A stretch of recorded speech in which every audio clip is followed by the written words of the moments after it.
you had an objective to win 2 games and qualify for the World Cup. Job done. How does it feel? Not too sure at the moment.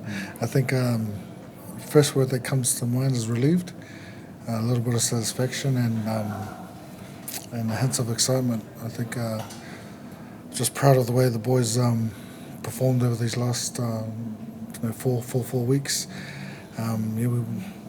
We had a really good lead up, and I asked a lot from from the boys in the last 4 weeks, and they definitely deliver. So I think if we put it to one word, definitely proud. Michael, you were pretty much in control for most of that game on the scoreboard, and clearly you had the advantage in the first leg. Midway through the second half, got a little bit shaky there. What was going through the minds out on the field? What were you saying to your team? My message was to stick to our shape and be clinical, and coach's message was to be in the moment. And there were a couple of times where we didn't do that, and the Tongans got some momentum going, and when they get their game going, they're hard to stop, and anyone would struggle to stop them. But so that was my message, was just to play our game and control what we can, because there were moments where we probably didn't do that well in the second half until the last probably 10 minutes. What did you like about tonight's match? Obviously it was a bit messy, there were some errors, the conditions weren't great, but be it people or phases or things in the game, what did you like? I really like that we kept backing ourselves right throughout the whole game, and we didn't go into our shells and shut up shop, so to speak. So I was really happy that the boys, we were put under quite a bit of pressure there from the Tongans, which we knew was coming, but it was awesome to see our boys kind of box out of it and get themselves out of it and finish really strong. So I think they put in a really an awesome 85 minute performance, which is it definitely makes coaches happy. So what happens now? Now we'll enjoy the moment. We'll stay present and bit of reflection on the last 4 weeks of the campaign, and as I always tell these boys, we'll deal with tomorrow, and let's really make sure that we enjoy these moments, because we're not sure when we'll get them again. I imagine you can't celebrate too much though. There's probably a church service tomorrow morning. I imagine the team's expected to be at. Yep, there probably is. Whether we arrive or not will be a different question. No. We'll be able to enjoy each other's company, and for a lot of these boys, now that we know we'll be departing tomorrow, it's been a long 4 weeks for most of the guys. So I'm sure they want to spend as much time together as they can before they're back to their various clubs and families. Do you know who you have at the end of the year, obviously on the assumption that there is a November window?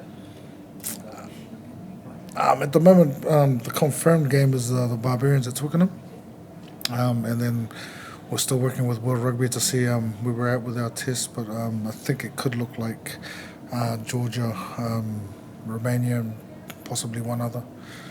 And even if it's not against England, obviously they're going to be in your pool now at that World Cup, so right over, you can do some scouting missions or whatever. Do you start thinking about those teams at all? Is that going to keep you awake at night, thinking about England, Argentina? I have enough trouble sleeping thinking about my team, let alone England's. But we'll get there. I think when it comes to those bridges, we'll cross them. And the most satisfying thing is now we know exactly where we are. We know where we stand, and we know what we've got to prepare for. What do you think about, because you guys are now in the pool with England, Japan and Argentina in the World Cup now, and Japan and Argentina are two of the sides who've kind of grown their nations over the years. What do you think about that, being in the same pool as those guys, considering the island rugby as of late hasn't been at the level that, probably at the same level as Japan and Argentina? It's probably the same thing I've been thinking about for a few years now, and that's how do we get more games and more meaningful games for our team to be able to really develop and turn into a Rugby World Cup and to be able to genuinely compete. I think that's the thing that we're going to look at to now is making sure that we're getting enough tests in a year to perform. I think that's huge, and we look at the championship teams and the Sansa teams with 15 tests a year is massive, and I think any international team that can have that many tests a year, that's a tournament in itself. So we're getting regular game time where we can connect as a team and keep working on our game and how we want to play, and then having access to regular access to our players. It's very different for us, pulling players from all over the world. So I think having access that we can assemble as an international test side and play those regular test matches, I think will go a long way to preparing us for the World Cups.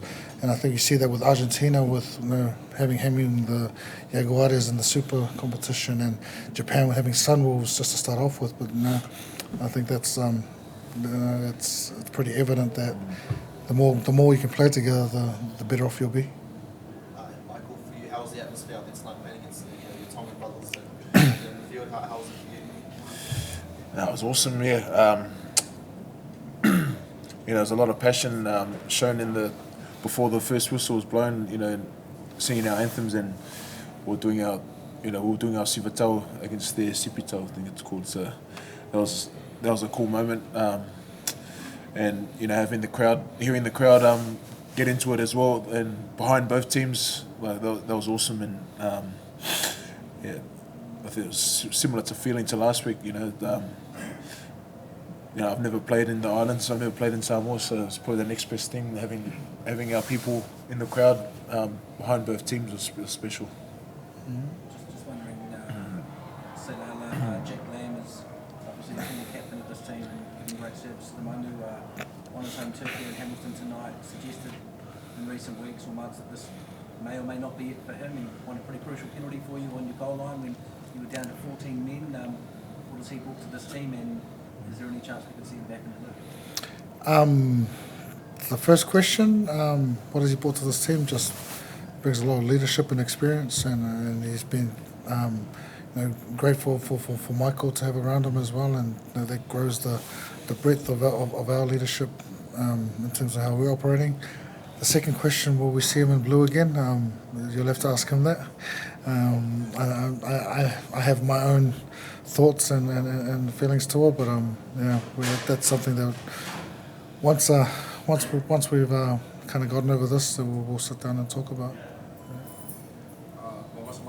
For your long-term plan towards World Cup 2023, will you still be hunting for more top players to help, or you are confident with the players at the moment? I think I'll maintain with what I've always said about selection is that I'll always pick the best Samoans available.